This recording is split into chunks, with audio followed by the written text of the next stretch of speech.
Hi everyone, welcome to Bonnie Carol Lee Makes Cards. I have a pair of slimline cards featuring Simon Says stamps, beautiful butterflies. The cards are the same, I just swapped the colors and used different sentiments. One card is a birthday card, while the other is a thinking of you card. For these cards, I am working directly on the card base, no extra panels for these ones. I trimmed down Nina Solar White 110 pound cardstock to 8 by 9 1/4 inches. After the fold, the card base measured 4 inches by 9 1/4 inches. To prepare for the stamping of the butterflies, I used my T-ruler to draw in a guideline which was the width of the ruler. The butterflies that I was using for this card, which was most of them, was stamped on masking paper. As I cut them out, I made sure that I was cutting just inside the image line. I then will avoid any white ghosting around the image when I do my ink blending.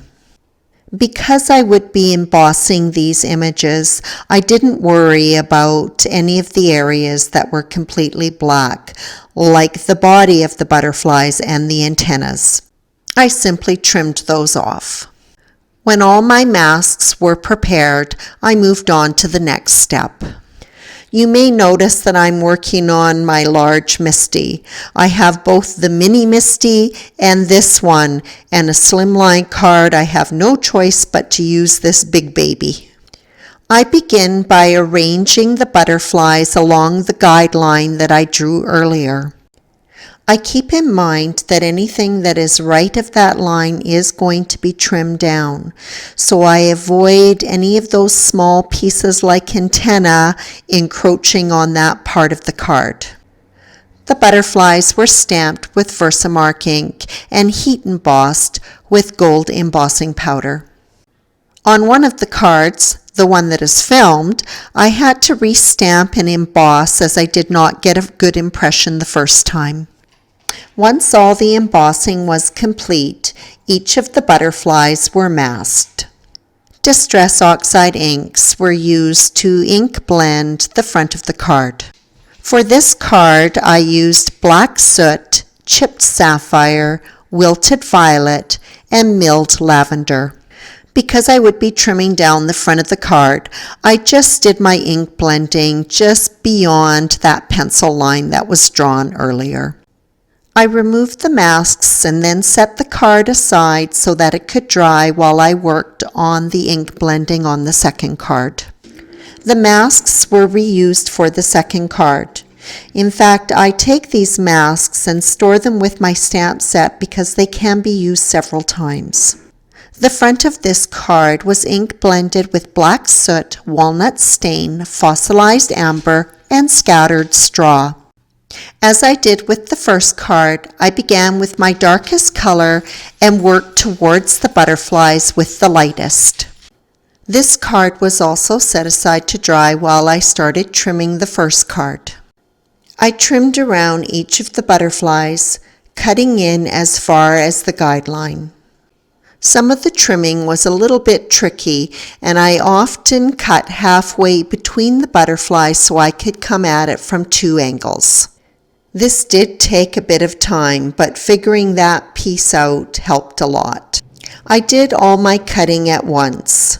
With both cards trimmed out, then I moved on to some more ink blending.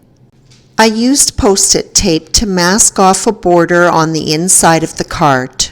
To check the placement, I closed the card to make sure I could not see the tape.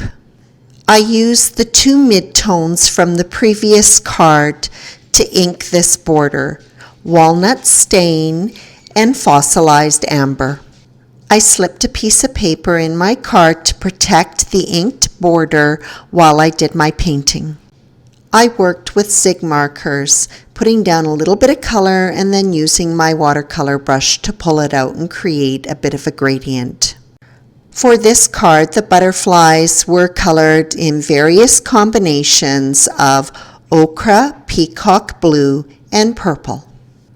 For me, Painting with these water-based pens on an embossed image is very relaxing.